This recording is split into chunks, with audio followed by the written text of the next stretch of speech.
அதுக்கப்புறம் பொண்ணு ஓடி போய் கல்யாணம் பண்ணிக்கிட்டப்போ அவளை ஆத்திரத்துல தலைமுழுகிட்டீங்க.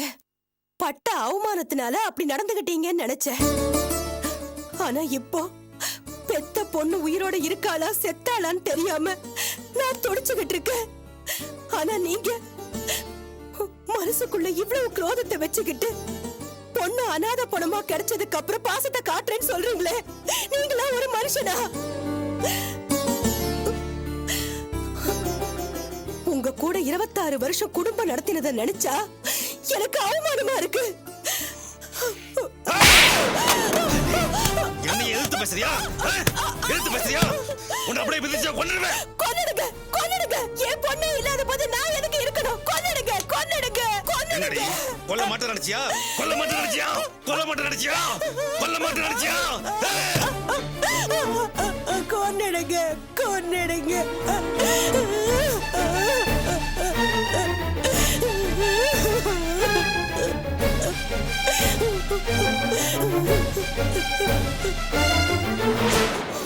இப்பவே அடிச்சு உன் கதையை முடிச்சிடுவேன். ஆனா ஒரு சின்ன சென்டிமெண்ட் தாண்டி என்ன தடுக்குது. ஏன்னா உன்னை கல்யாணம் பண்ணதுக்கு அப்புறம் தான் எனக்கு சொத்து சுகம் பதவி அந்தஸ்து எல்லாமே வந்துச்சு. அந்த சென்டிமெண்ட் தான். ஆனா இதே சாகா வச்சுக்கிட்டு மறுபடியும் பொண்ணை சப்போர்ட் பண்ணி என்னையே எதிர்த்து பேசின அந்த சென்டிமெண்ட்லாம் பார்க்க மாட்டேன்.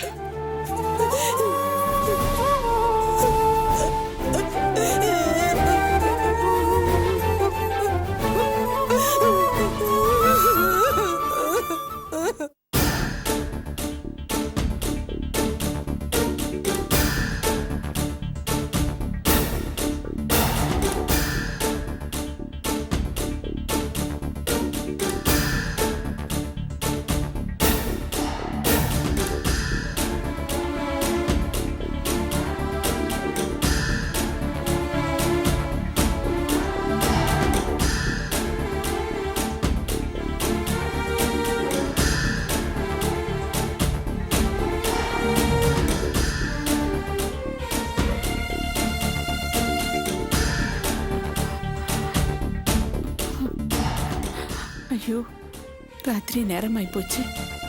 ரேவதியை தேடி போன வாசுவையும் காணோம். அவங்கிட்ட இருந்து எந்த தகவலும் இல்ல.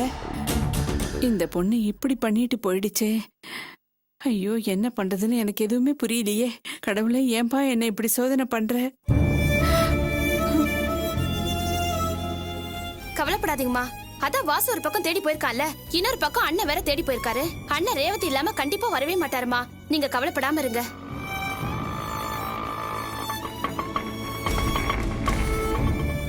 மச்சான், இதையே நினைச்சு கவலைப்பட்டு இருக்காத. எப்படியும் தேடி கண்டுபிடிச்சிடலாம், புரியுதா? அர்ச்சனா வேற காலையில இருந்து சாப்பிடாம இருக்கும். சமாதானப்படுத்தி சாப்பிட வை. சும்மா மூஞ்சி தூக்கி வச்சிட்டு இருக்காதரா. நாளைக்கு காலைல நான் வந்துடுறேன், நீ போ.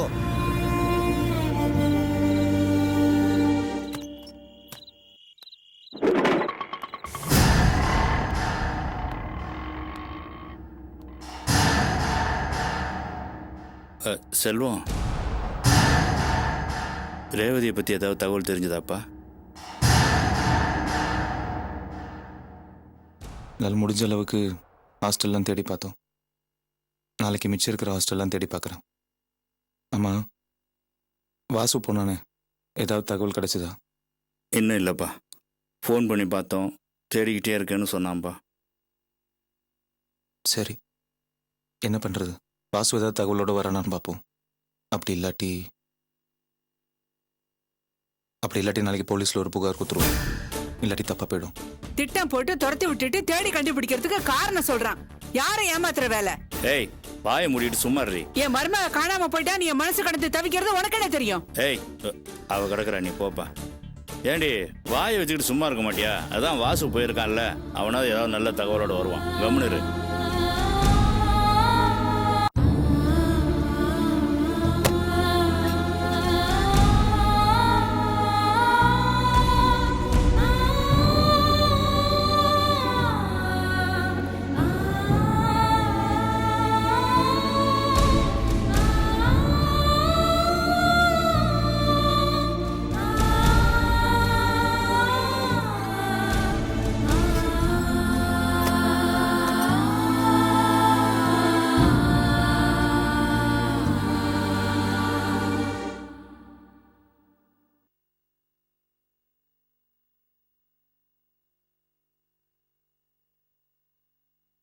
சாப்பிட்டியா?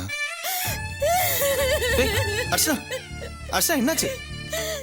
அர்ச்சனா அர்ச்சனா அழாத அர்ச்சனா. அர்ச்சனா இந்த மாதிரி நேரத்தில் அழக்கூடாது. சொன்னா கேளு அர்ச்சனா.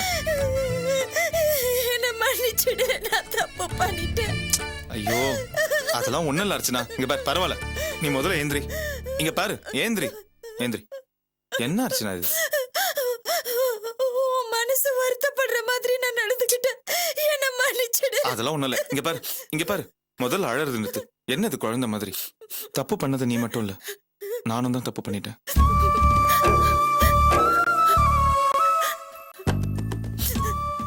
எந்த விஷயத்துலயும் ஆத்திரப்படக்கூடாது, அவசரப்படக்கூடாதுன்னு உனக்கு புத்திமதி சொன்னா உன் விஷயத்துல அதானே செஞ்சேன்.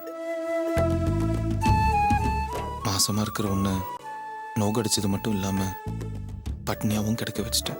நான் பட்னியா இருந்தது கூட எனக்கு வருத்தமா இல்ல.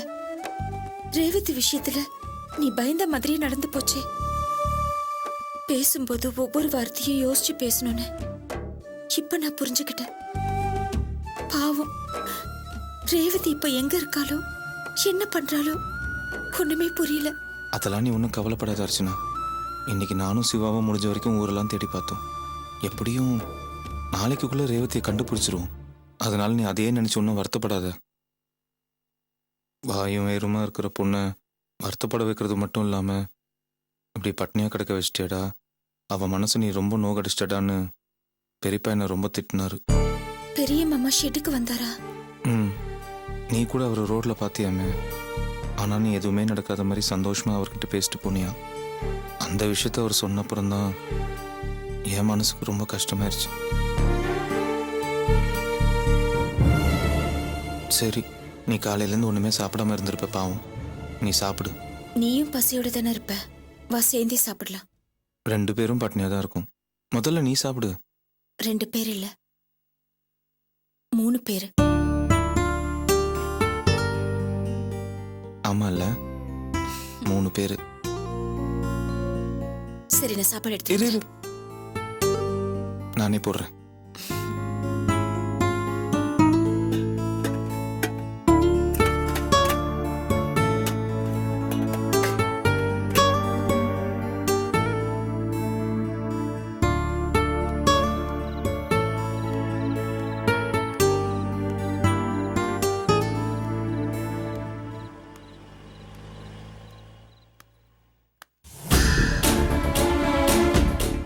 வாசு,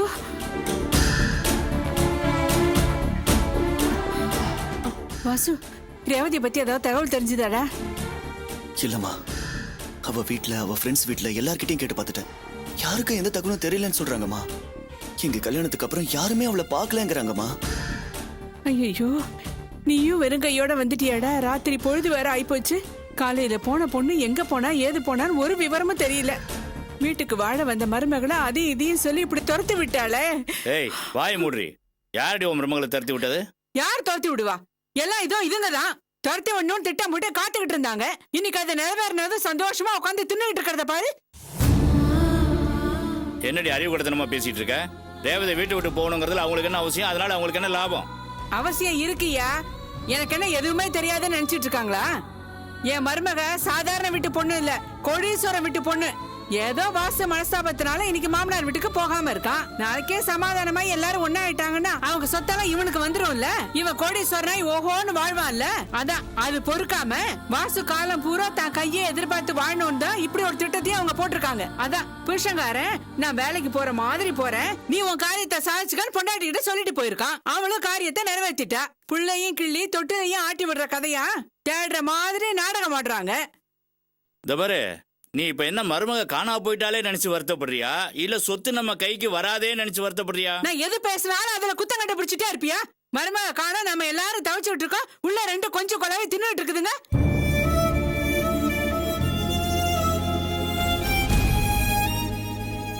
ஏய், திரும்ப திரும்ப அவங்கள வம்புக்கு இழுக்காத. செல்வத்தை பத்தி தப்பா பேசாத. அப்படிதான் பேசுவேன். பொண்டாட்டிய காணும் என் புள்ள பரித வச்சு போய் நிக்கிறான் பாரு. வயிறு எரியுதுயா. வாழ வந்த மருமகளை வீட்டை விட்டு விரட்டினது இல்லாம நாம எல்லாரும் உள்ள தூக்கி வைக்கிறதுக்கு ஒரு ஐடியா பண்ணிருக்கான். என்னடி உளர்ற? நான் ஒண்ணும் உளரலையா, உண்மையதான் சொல்றேன். போலீஸ் ஸ்டேஷன்ல போய் புகார் கொடுக்கலான்னு சொன்னால உன் புள்ள. என்னன்னு கொடுப்பான்? புருஷன்காரனே பொண்டாட்டி நகையை திருடிட்டான், மாமியார்காரி மருமகளை அடிச்சு விரட்டிட்டான்னு தானே புகார் கொடுப்பான். அதுக்கப்புறம் போலீஸ் வந்து நம்ம எல்லாரையும் குண்டோட தூக்கி உள்ள வச்சிரும். இந்த திட்டத்தோட தானே அவன் இப்படி சொல்லியிருக்கான். ஏண்டி அவன் ஏதோ ஒரு அர்த்தத்துல சொன்னா நீ வேற ஒரு அர்த்தத்துல பேசிட்டு இருக்க. எல்லா அர்த்தமும் ஒண்ணுதான், எல்லாம் எனக்கு தெரியும். என் குடும்பத்தை இந்த நிலைமைக்கு ஆளாக்கிட்டு உள்ள 2 பேரும் சந்தோஷமா உட்காந்துட்டு இருக்காங்க. வயிறு எரிஞ்சு சொல்றேன் ஐயா, என் குடும்பத்தை இப்படி ஒரு நிலைமைக்கு ஆளாக்குனவங்க நல்லாவே இருக்க மாட்டாங்க, நாசமா போயிடுவாங்க. ஏண்டி, வாய் வயிறுமா இருக்கிற பொண்ணுக்கு சாபமா கொடுத்துட்டு இருக்க சாபம். அறிவு கெட்டவளே, பேசாத பேசாத நீ எவ்வளவு பொறுமையா சொல்லிக்கிட்டு இருக்க. விட்றா, தரடா. ஏய், இன்னைக்கு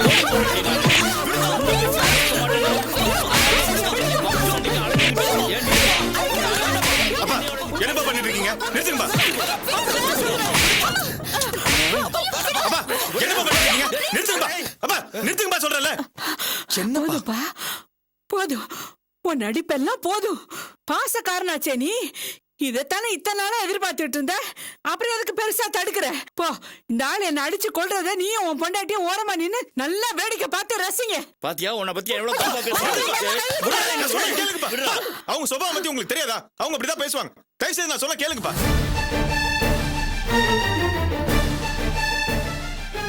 நீங்க என்ன பத்தி அர்ச்சனா பத்தியும் என்ன வேணாலும் பேசிக்கோங்க, அதை பத்தி எனக்கு கவலை இல்ல.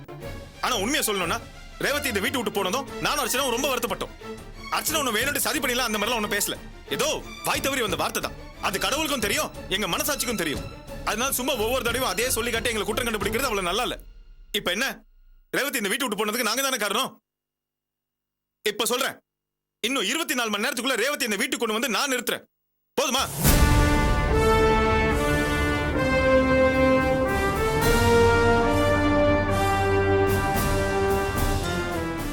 அது வரைக்கும் யாரும் எதுவும் பேசாதீங்க.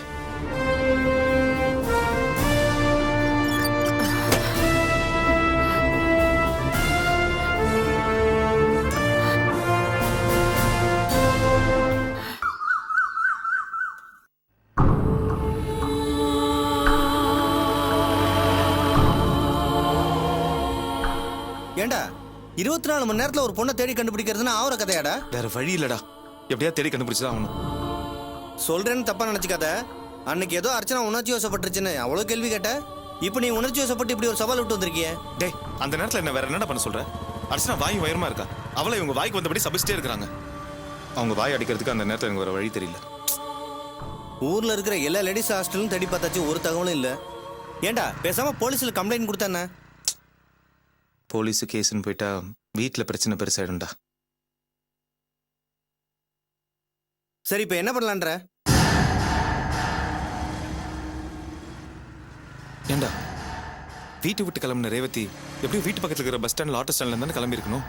அப்ப அங்க போய் விசாரிச்சு பார்த்தா ஏதாவது தகவல் கிடைக்கும்ல. நீ சொல்றது கூட கரெக்ட் மச்சான், வா போலாம்.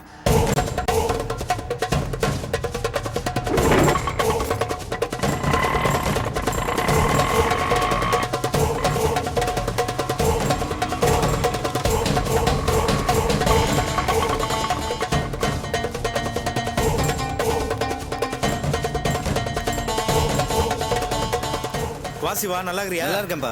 அப்புறம் செல்வம், நான் காலங்காத்தால ஸ்டாண்டு கொண்டு இருக்கிறேன், செட்டுக்கு போலியா? இல்ல, உங்களை பார்க்க தான். என்ன பார்க்கவா? என்ன விஷயம்? இவன் தம்பி வாசு இருக்கான்ல? ஆமா, அவனுக்கு என்ன? அவனுக்கு ஒன்றும் இல்லை, அவன் பொண்டாட்டி ரேவதி வீட்டு விட்டு கொச்சிட்டு வெளியே அடப்பா, போயிருச்சு. அவன் தேடி கண்டுபிடிச்சிங்களா இல்லையா? நாங்க முடிஞ்ச அளவுக்கு தேடி பார்த்தோம், ஆனா எந்த தகவலும் கிடைக்கல. ஆனா வீட்டு விட்டு கிளம்புனவே இந்த ஆட்டோ ஸ்டாண்ட்ல இருந்து ஒரு பஸ் ஸ்டாண்ட்ல இருந்தா எங்கேயாவது போயிருக்கணும். அதான் உங்களை கேட்கலாமே. என்ன நேத்து நான் ஸ்டாண்ட்ல இல்லையே. முத்து பேசுறதெல்லாம் கேட்டு தான் இருந்தேன். அந்த பொண்ணு ஒன்றும் பஸ்ல போல, நான் தான் கொண்டு போய் ஆட்டோல விட்டு வந்தேன். நீங்க தான் விட்டீங்க? எங்க விட்டீங்க? கோயம்பேடு பஸ் ஸ்டாண்ட்ல. கோயம்பேடு பஸ் ஸ்டாண்ட்லயா? செல்வம், அப்ப ரேவதி இந்த ஊர்லயே இல்ல, எங்கேயோ வெளியூர் போயிருக்கு. எந்த பஸ்ல ஏறிச்சுன்னு தெரியுமா? என்ன சிவா, ஆட்டோனா பஸ் ஸ்டாண்ட் உள்ளே போகும், வெளியில தான் இறக்கி விட்டு வந்தேன். அண்ணா, ஆட்டோல இருந்த ரேவதி நேரா கோயம்பேடு தான் போனாலா, இல்ல போற வழியில யாரையாவது பார்த்து பேசினாலா, இல்ல யார்கிட்டயாவது போனாவது பேசினாலா? போன்லாம் ஒன்றும் பண்ணல. முதல்ல நுங்கம்பாக்கம் போயிட்டு அப்புறம் கோயம்பேடு போகணும்னு சொன்னாங்க. நுங்க பக்கத்துல எந்த இடம்? இன்கம் டாக்ஸ் ஆபீஸ் இருக்குல்ல, அது பக்கத்துல இருக்கிற ஹோட்டல் உள்ள போனாங்க. திரும்ப 5 நிமிஷத்துல வெளியே வந்துட்டாங்க. ரேவதி அந்த ஹோட்டல்ல யாரடா பார்க்க போயிருக்கோம்? ரேவதி ஏற்கனவே அந்த ஹோட்டல் தான் வேலை செஞ்சா, அதனால கண்டிப்பா அங்கதான் யாராவது பார்க்க போயிருப்பா. அந்த ஹோட்டல்ல போய் விசாரிச்சா கண்டிப்பா ஏதாவது தகவல் கிடைக்கும்டா. சரிங்க ஜோசப்பா, ரொம்ப தேங்க்ஸ்மா. வா செல்வம்.